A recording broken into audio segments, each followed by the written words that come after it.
You recognize the face in the photo. That's when you know it's not supposed to happen like this. The envelope arrived at the usual dead drop. A plain manila folder slid under the door of your safe house just after midnight.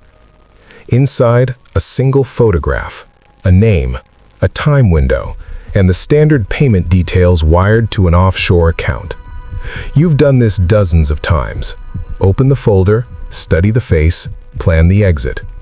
But tonight, your stomach drops the moment you see the eyes staring back at you from the glossy print. It's someone you know. Not a stranger, not another nameless suit or mid-level gangster. This is a face from years ago, before the contracts, before the silence, before you became the man who disappears people for money. Someone who once called you by your real name. You sit in the dark apartment for a long time, the only light coming from the city bleeding through half-closed blinds. The gun you cleaned earlier rests on the table beside the photo. For the first time in years, your hands feel unsteady. This is your life as a contract killer. You've spent years living in the shadows, clean jobs, no witnesses, no mistakes. You followed a strict set of rules that kept you alive when so many others ended up in shallow graves or prison cells. Never work in the same city twice in 1 year. Never leave fingerprints. Never take a job that feels personal. Never ask why the target has to die. Those rules turned you into a ghost. Efficient, professional, empty. You stopped feeling anything a long time ago. The first kill left you shaking for days. The fifth made you numb. By the 20th, you barely remembered their faces once the job was done. You became very good at detaching, watching the target through a scope, timing their routines, choosing the exact moment when the world would lose one more person and no one would ever know it was you. That detachment kept you alive. It also left you hollow. Your daily reality is quiet and methodical. You wake up in anonymous hotel rooms or rented apartments that you never truly live in. You spend days tracking the target, learning their schedule, their routes, their weaknesses. You wait for hours in parked cars, on rooftops, or inside crowded cafes, always blending in, always invisible. When the moment comes, you execute with cold precision. 1 shot, 2 at most. Then you disappear before the sirens start. You don't celebrate, you don't mourn. You simply move to the next city, the next envelope, the next face. You stopped asking why a long time ago. Why this politician?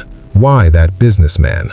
Why the woman who thought she was safe behind her security detail? The answers never mattered. The money kept coming, and the rules kept you breathing. That was enough. Until tonight. This target changes everything. The file says the hit has to happen within 48 hours, high priority, double the usual rate. But the more you dig, the worse it gets. This person isn't just from your past, they know who you really are. They know your old name, your old life, maybe even where you came from before you vanished into this world of silencers and burner phones. And the worst part? They seem to be expecting you. You watch them for 2 days. They move differently than most targets. No fear in their stride. They glance at rooftops and alleys like they know someone is watching.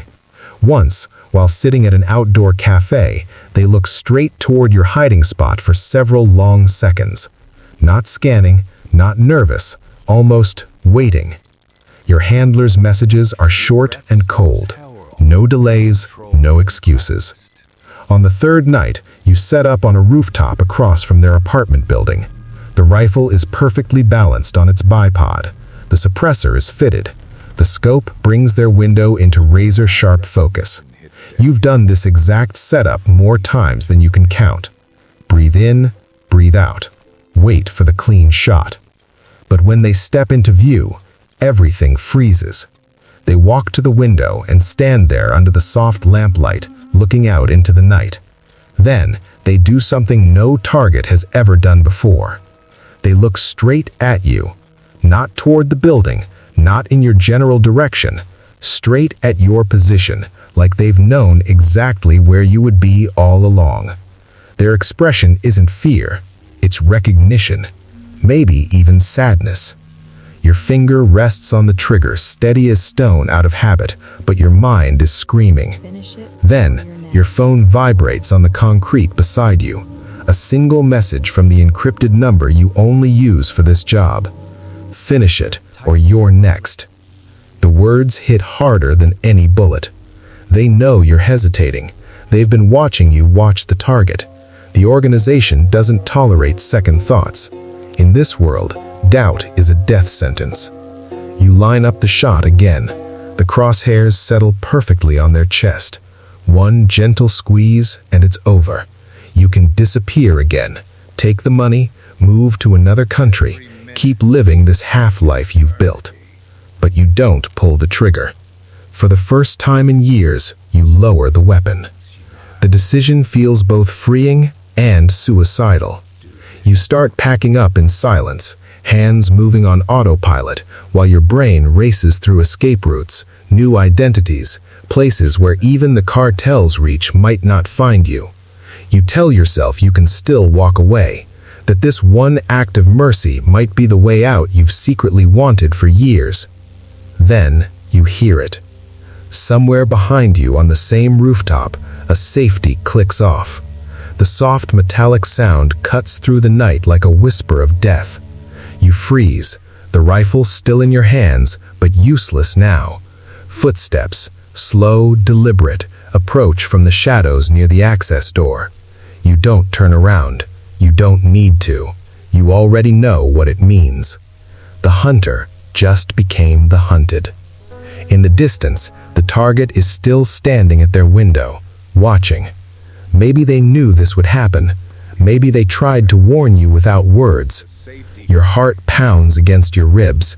The gun that has protected you for so long suddenly feels like dead weight.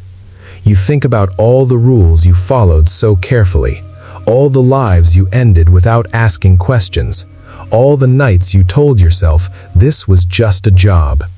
Now, the job has come for you. You close your eyes for half a second and take one last steady breath. Whatever happens next, whether you fight, run, or simply accept the consequences, one thing is certain. Tonight, after years of living in the shadows, you finally made a choice that was truly yours. And it might be the last choice you ever make.